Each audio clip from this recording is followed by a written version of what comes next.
First things first, rest in peace. Concord. For real, you the only Concord. that I ever knew. I get my. And so ends the tale of Concord. Now, even before this game released, there were warning signs. Like when the open beta had a lower player count than the closed beta that came before it. There were a lot of reasons this game crashed and burned, and if I wanted to, I could write a damn dissertation about what went wrong with it. But this is an art channel, not a gaming news channel. And as such, we're going to discuss one of the core issues with this game: the art. So just going through the roster here, you can immediately see that these character designs are just awful, with a handful of exceptions. But as a general rule, they have these massive blotches of dry, muted colors. They've got poorly differentiated silhouettes, lacking in presence or gravitas. You know, when you design characters for a hero shooter, they need to be larger than life. They need to be visually striking and iconic. You need to be able to tell what they can do just by looking at them. Honestly, the litmus test for character design is this: if you asked a small child to draw one of them, you get something at least vaguely similar to what you see in the game. With that said, you don't even need to make all of your characters conventionally attractive. That's not what I'm trying to say. You know, even in Overwatch, which is the quote-unquote gold standard of hero shooters, half the cast isn't conventionally attractive. They're not all featured in the Rule 34 section on Overwatch. We'll leave it at that. So, going forward, I'm going to put my own spin on the Concord designs.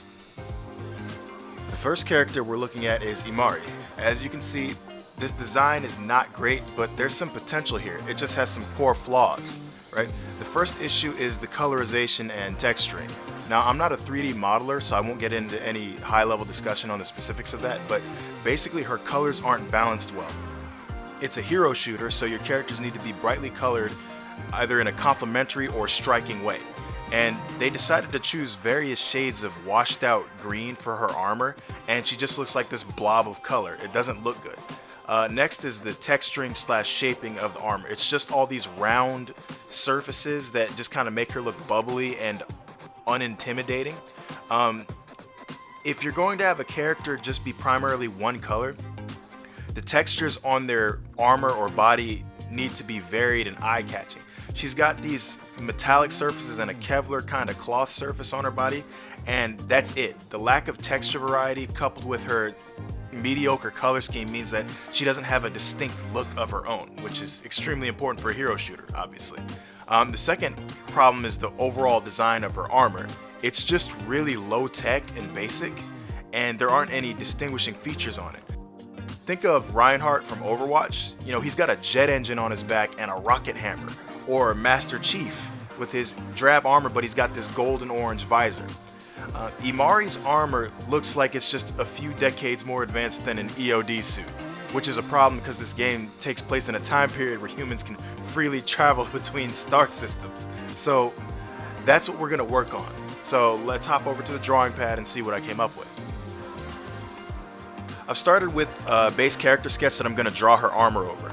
I've also got some notable character traits off to the side based on her abilities and appearance.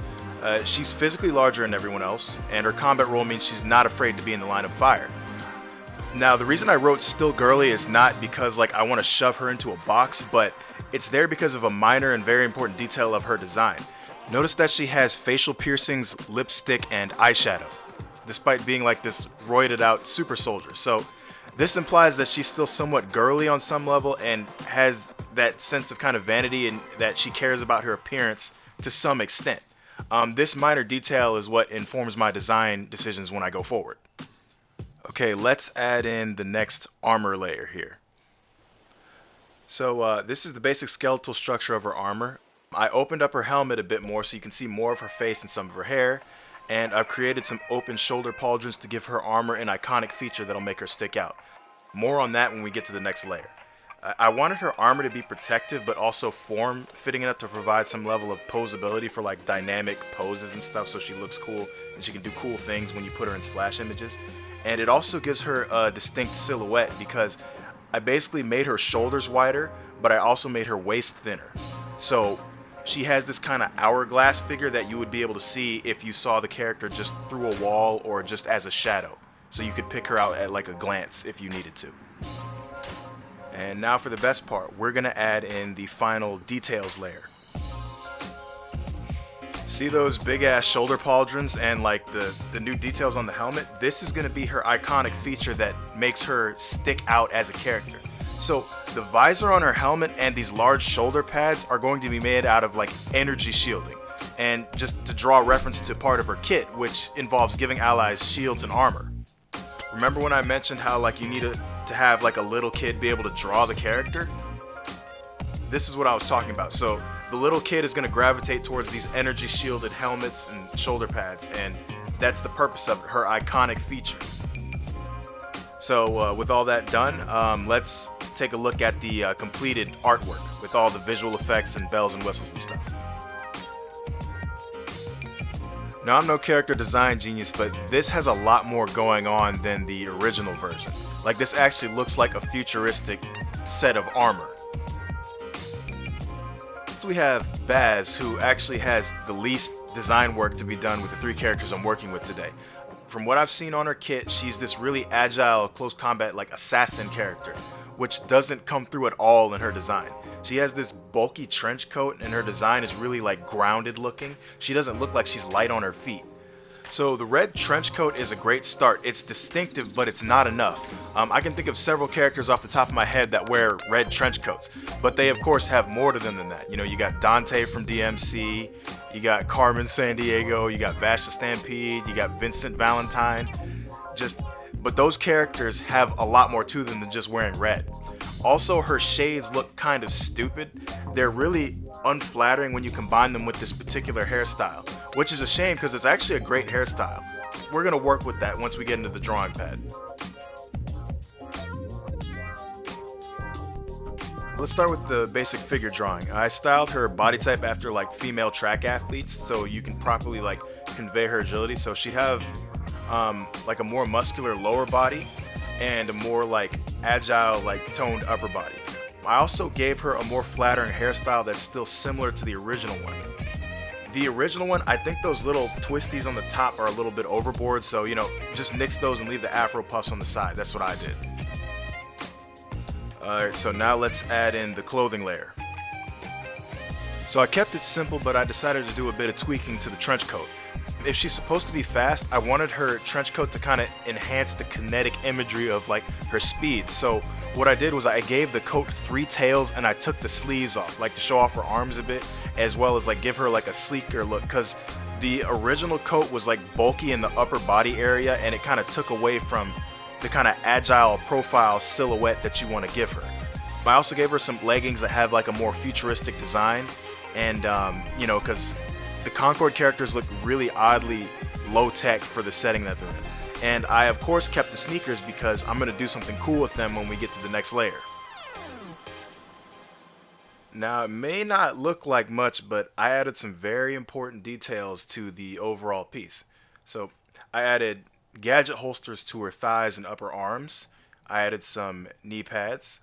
I added some cooler, more conventional looking shades. And I also added some really nice tech wisps to her sneakers. She's supposed to be fast, right? So perhaps she's got some tech in her shoes that lets her run faster. And a visual indicator that they're in use are these like wisp jets that come off of her ankles and heels. So these combined with the 3-tailed trench coat when she's flipping around like in the footage would make for a really cool like visual effect as you play with her and against her. Just imagine these streams of light coming off of her feet and her 3-tailed trench coat like flipping around and stuff with her as she's moving like that. That's cool. That looks cool. I'm just imagining it now. But why imagine when you can see the final product? Here's what it looks like after I put all the effects on it.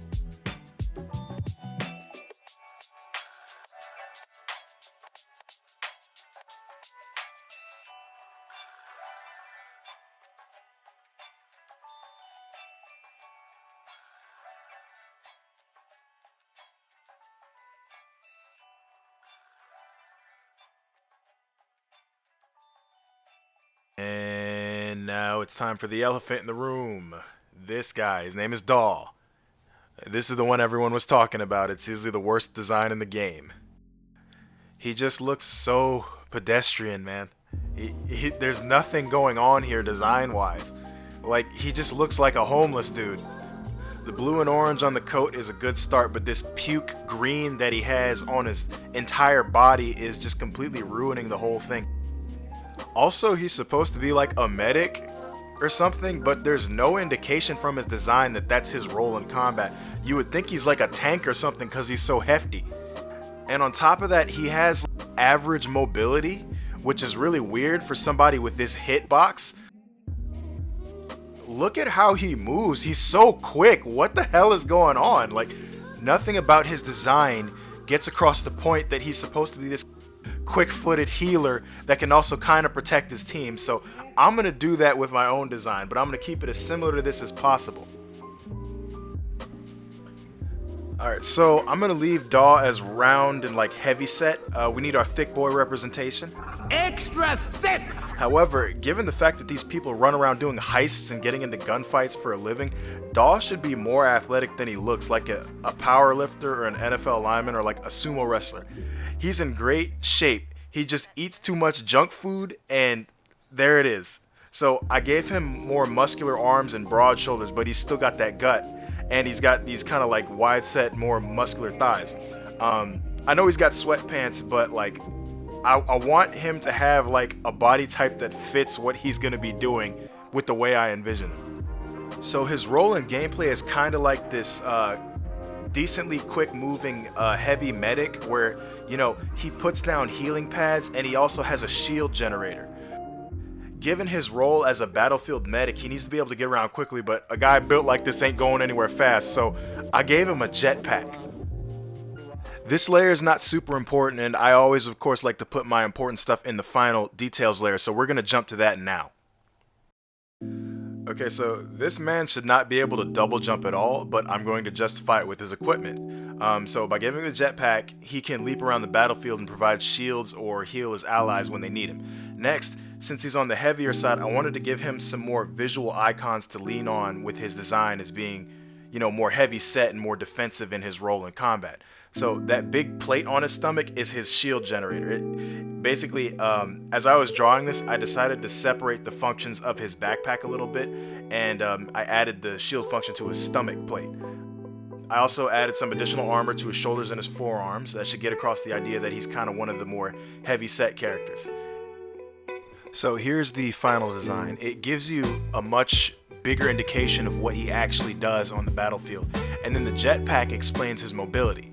And the stomach shield, it's there kind of as his gimmick, but it's also just, it makes him more interesting because he leans into like the funny fat guy energy, right?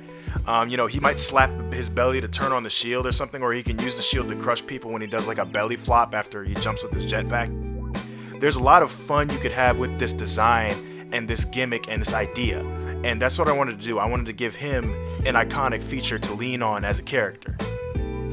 And that's not to say that his character is just being a fat guy, but there's a lot more to him than that just with this design that I've given him. So that's my final design, and then we're gonna hop over to like a kind of combined image to close off this video and do some final thoughts.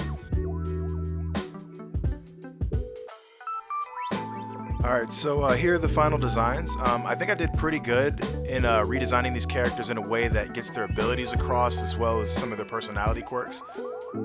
I think the Concord character designers only did one draft of each of these guys and just rolled with it instead of iterating on the ones that needed more work. In fact, I drew Emari twice for this video and I ended up going with my second design. So while character designs aren't the only reason Concord failed, it was definitely part of the equation. You know, this is a hero shooter and you live and die by whether or not people want to play the heroes. But that's an entirely different video on its own. Anyway, if you enjoyed my art and my analysis, consider subscribing. I still need to figure out what I'm going to do with this channel, but I very much intend to make it focused around art and voiceover and some long-form content, some short-form content. Anyway, this is Evan from Merriweather Designs, and I'll see you all next time, whenever that is.